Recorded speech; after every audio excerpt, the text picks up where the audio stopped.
BCS এ আবেদনের সময় একজন প্রার্থী কয়টি ক্যাডার চয়েস দিতে পারে, ক্যাডার বন্টন কিভাবে করা হয়, প্রত্যেকটা ক্যাডারের কি কি দায়িত্ব এবং কাজ রয়েছে, অথবা একজন প্রার্থী ক্যাডার চয়েস দেওয়ার সময় কোন কোন বিষয়গুলোকে মাথায় রাখতে পারে, এগুলো নিয়ে প্রার্থীরা জানতে চায়। আজকে আমরা এই টপিকগুলো নিয়ে কিছু তথ্য আপনার সাথে শেয়ার করব। আসসালামু আলাইকুম সুপ্রিয় চাকরি প্রার্থী এবং অন্য যারা শুনছেন সবাইকে স্বাগত জানাচ্ছি। প্রত্যাশা করছি সকলে ভালো আছেন।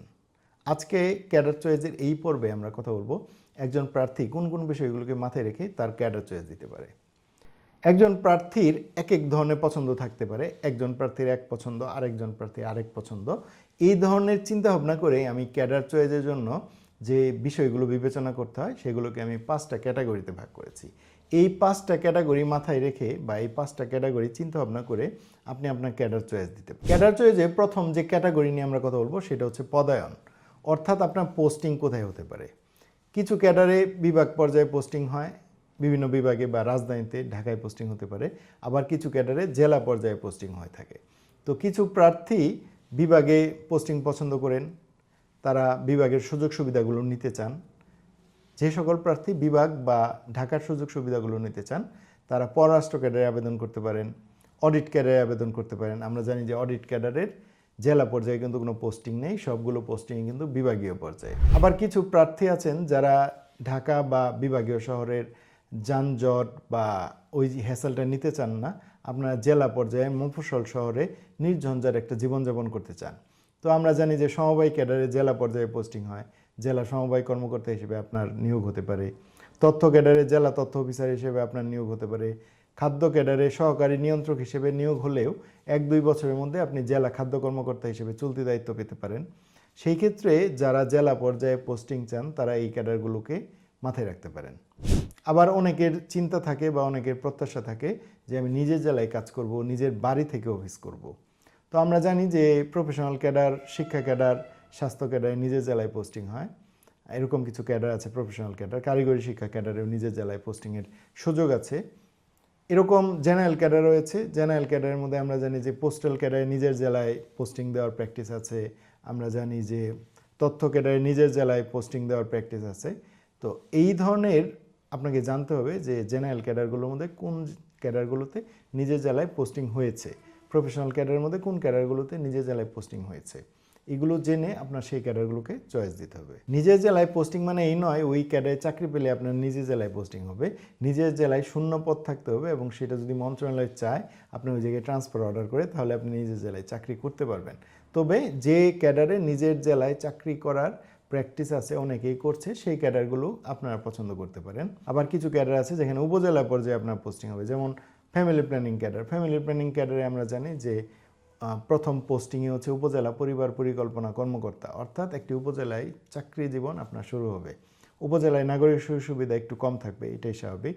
বাট যেটা রাজধানী বা বিভাগীয় শহর বা জেলা শহরের যে যানজট বা যে হ্যাসেল আছে এটা অ্যাভয়েড করার জন্য মফস্বল শহর অর্থাৎ উপজেলা পর্যায়ে প্রান্তিক পর্যায়ে কাজ করার আগ্রহ অনেকের থাকতে পারে। এই বিষয়গুলো আপনি মাথায় রাখতে পারেন। অর্থাৎ প্রত্যেকটা ক্যাডারের ডিটেল জানতে হবে, ক্যাডারে যারা চাকরি করছে তাদের কাছ থেকে শুনতে হবে সেই ক্যাডারে কোথায় কোথায় পোস্টিং হয়। এবং আমার রোড টু বিসিএস বইতেও আমি লিখেছি কোন ক্যাডারে সাধারণত কোথায় পোস্টিং হয়। এই তথ্যগুলো জেনে আপনি আপনার ক্যাডার চয়েস দিতে পারেন। এটা ছিল 1 নাম্বার ক্যাটাগরি। এই ক্যাটাগরির নাম হচ্ছে পদায়ন বা পোস্টিং। এরপরে আমরা যে ক্যাটাগরি নিয়ে কথা বলবো সেটা হচ্ছে পদোন্নতি বা প্রমোশন। চাকরি ক্ষেত্রে পদোন্নতি বা প্রমোশন খুব গুরুত্বপূর্ণ। পদোন্নতি বা প্রমোশন নিয়মিত হলে কর্মী যেমন উজ্জীবিত হয়, আবার অনিয়মিত বা লেটে পদোন্নতি বা প্রমোশন হলে সেই কর্মকর্তা হতাশায় পড়ে যায়। কিছু কিছু ক্যাডারে পদোন্নতি পেয়ে বা প্রমোশন পেয়ে গ্রেড 2 গ্রেড 1-এ যাওয়া যায়, আর কিছু কিছু ক্যাডারে গ্রেড 4 বা গ্রেড 3-তে গিয়েই আপনার চাকরি জীবন শেষ হয়ে যায়। তো আপনার জানতে হবে প্রত্যেকটা ক্যাডারের হায়ারার্কি কেমন।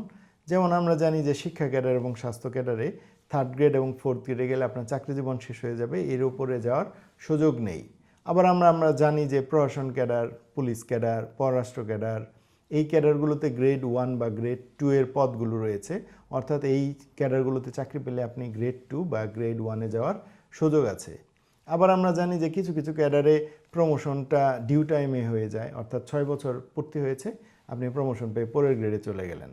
আবার কিছু কিছু ক্যাডারে জানি যে 6 বছরের জায়গায় 8 বছর 10 বছরের প্রমোশন হচ্ছে। তো এই প্রমোশন বা পদোন্নতির এই নিউজগুলো বা তথ্যগুলো আপনার জানতে হবে এই তথ্যগুলো জেনে আপনি ক্যাডার চয়েস দিলে আপনার যাদের পদোন্নতিটা ইম্পর্টেন্ট তারা সেই রিলেটেড ক্যাডারগুলো চয়েসের প্রথম দিকে এবং অন্য ক্যাডারগুলো চয়েসের পরের দিকে দিতে পারেন। পদোন্নতির পরে ক্যাডার চয়েসের বিবেচ্য বিষয়ের 3 নাম্বার যে ক্যাটাগরি নিয়ে আমরা কথা বলবো সেটা হচ্ছে কর্মপরিবেশ ও সুযোগ সুবিধা। আমরা জানি যে চাকরির বেতন সব ক্যাডারে একই রকম হয়ে থাকে, পোস্টিংটা আলাদা হয়ে থাকে, কিছুক্ষণ আগে কথা বললাম পদোন্নতিটাও আলাদা হয়ে থাকে।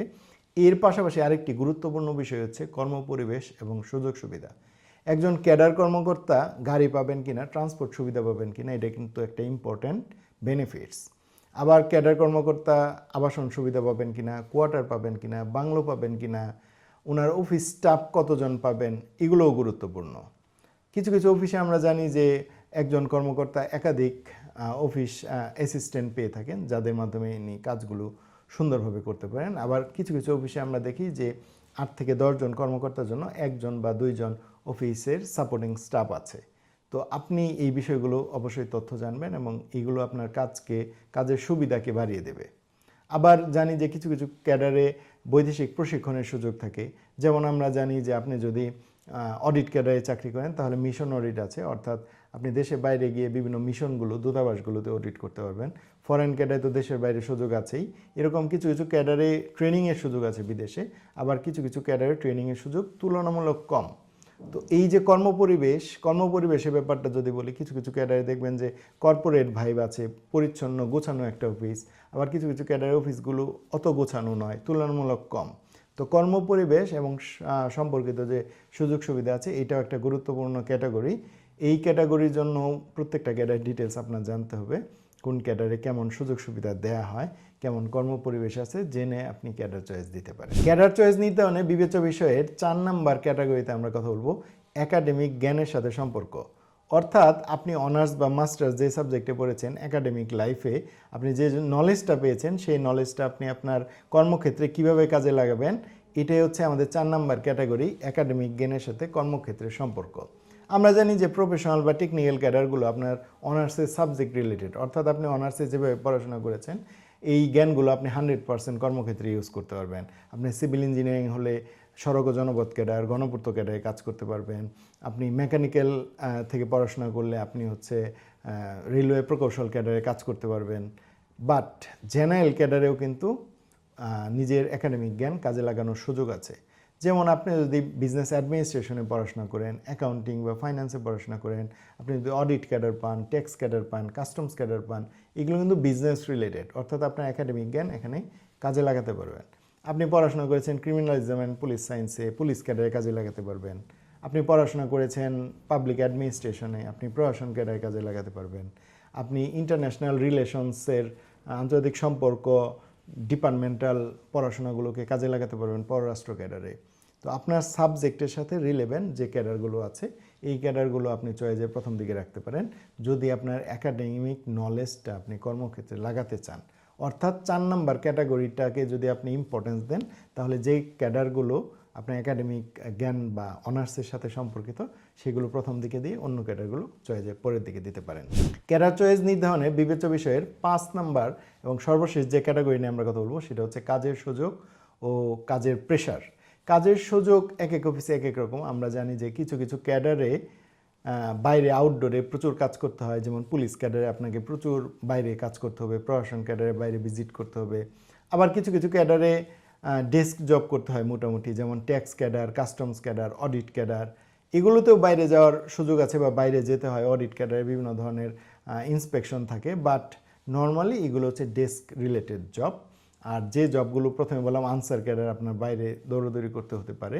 তো এই বিষয়গুলো গুরুত্বপূর্ণ, আপনি কেমন কাজ চান, কাজের সুযোগ। আবার আপনি যদি চান যে জনগণের সাথে সরাসরি সম্পর্কিত হতে, জনগণ প্রতিদিনই আপনার অফিসে আসবে, আপনার সেবা গ্রহীতাদের সাথে আপনি প্রতিনিয়ত কথা বলবেন, তাহলে পুলিশ ক্যাডার, তারপর প্রশাসন ক্যাডার, শিক্ষা ক্যাডার, স্বাস্থ্য ক্যাডার, এই ক্যাডারগুলো সরাসরি জনগণের সাথে ডিরেক্ট কাজ করে। আবার আপনি যদি চান যে আমি একটু নির্ঝঞ্ঝাট থাকবো, যেমন অডিট ক্যাডার কিন্তু সরকারি কর্মকর্তা এবং কর্মচারীদের নিয়ে কাজ করে, সাধারণ জনগণদের নিয়ে সাধারণত তেমন কাজ নেই। অর্থাৎ সাধারণ জনগণ আপনার অফিসে ওইভাবে আসবে না, সরকারি কর্মকর্তা কর্মচারীরা আসবে। তুলনামূলক একটু নির্ঝঞ্ঝাট ওই সব ক্যাডার চেয়ে। এরকম ট্যাক্স ক্যাডারেও ট্যাক্সের যে মাস আসবে সেই জায়গায় জনগণের সাথে আপনার অনেক বেশি থাকবে, ইন্টারাকশন থাকবে। অন্য মাসগুলোতে তুলনামূলক অফিসিয়াল কাজগুলোই বেশি করতে হবে। আর কাজের প্রেশার, সব ক্যাডারেই কাজের প্রেশার আছে। আমরা অনেকেই মনে করি যে অনেক ক্যাডারে কাজ আছে, অনেক ক্যাডারে কাজের প্রেশার কম। ব্যাপারটা এমন নয়। সব ক্যাডারে কাজ রয়েছে, কিছু দেখা যায়, কিছু দেখা যায় না। আবার ধরেন ট্যাক্স ক্যাডারে যে বছর যে মাস, নভেম্বর মাসে ট্যাক্স জমা দেওয়ার লাস্ট ডেট থাকে বাৎসরিক, ওই জায়গায় প্রেশার বেশি থাকবে, অন্য সময় প্রেশার তুলনামূলক কম থাকবে। পুলিশ ক্যাডারে জয়েন করেছেন, যখন আপনার আইন শৃঙ্খলা পরিস্থিতি একটু খারাপ থাকবে, আপনার অফিসিয়াল কাজ একটু বেড়ে যাবে, পরবর্তী সময় আবার একটু তুলনামূলক কম থাকবে। এরকম করে সব ক্যাডারের কাজের প্রেশার কম বা বেশি হতে পারে। তবে আপনাকে চিন্তা করতে হবে কোন ক্যাডারের কাজগুলো আপনার সাথে সামঞ্জস্যপূর্ণ। আরেকটা ব্যাপার হচ্ছে, যে ক্যাডারে কাজের সুযোগ বেশি সেই ক্যাডারে কাজের প্রেশারও বেশি। ভার্সেটাইল কাজ করলে প্রেশারও বেশি নিতে হবে। তো আজকে আমরা ক্যাডার চয়েসে বিবেচ্য বিষয়ের 5টা ক্যাটাগরি নিয়ে কথা বললাম। আপনি এই ক্যাটাগরি, প্রত্যেকটা ক্যাটাগরি বিবেচনা করে আপনার ক্যাডার চয়েস দিতে পারেন। তাহলে আমার মনে হয় যে আপনি একটি চমৎকার ক্যাডার চয়েস বা ক্যাডার লিস্ট তৈরি করতে পারবেন। অনেকে আমাকে জিজ্ঞেস করে থাকে মেসেঞ্জারে যে ভাই আমি এই ক্যাডার চয়েস লিস্ট করেছি, এটা ঠিক আছে কিনা। আমি তখন বলি যে ক্যাডার চয়েস লিস্ট কখনো ঠিক বা ভুল হয় না। আপনার পছন্দ অনুযায়ী হলে দ্যাট ইজ ওকে, বাট আপনার পছন্দ না হলে কারো ক্যাডার চয়েস দেখে আপনি ক্যাডার চয়েস দিবেন না, কারণ এক একজনের পছন্দ এক এক রকম হয়ে থাকে। তো ক্যাডার চয়েসের আমরা যে বিষয়ভিত্তিক বা পর্বভিত্তিক আলোচনা করেছি, আজকের আলোচনায় আমরা ক্যাডার চয়েসের বিবেচ্য বিষয় নিয়ে কথা বললাম। ক্যাডার চয়েস নিয়ে আমাদের অন্য পর্বগুলো আপনি দেখবেন, এবং ক্যাডার চয়েস বা বিসিএস নিয়ে আরও কোনো প্রশ্ন থাকলে বা কোয়েরিজ থাকলে সেটিও আমাদের জানাতে পারেন। আর এর পাশাপাশি বিসিএস, ব্যাংক, সরকারি এবং বেসরকারি চাকরি নিয়ে যদি আপনার কোনো কোয়েরিজ থাকে সেটিও আমাদের জানাতে পারেন। আমরা কেরিয়ার এবং বিভিন্ন ধরনের এডুকেশন নিয়ে কথা বলে থাকি, আপনার বিভিন্ন কোয়েরিজগুলো সলভ করে থাকি, বিভিন্ন ইনফরমেশন আপনার সাথে শেয়ার করে থাকি। তো আজকের আলোচনা এই পর্যন্তই। আশা করছি আপনারা উপকৃত হয়েছেন। সবাই অনেক ভালো থাকবেন, সবার জন্য অনেক শুভকামনা। আসসালামু আলাইকুম।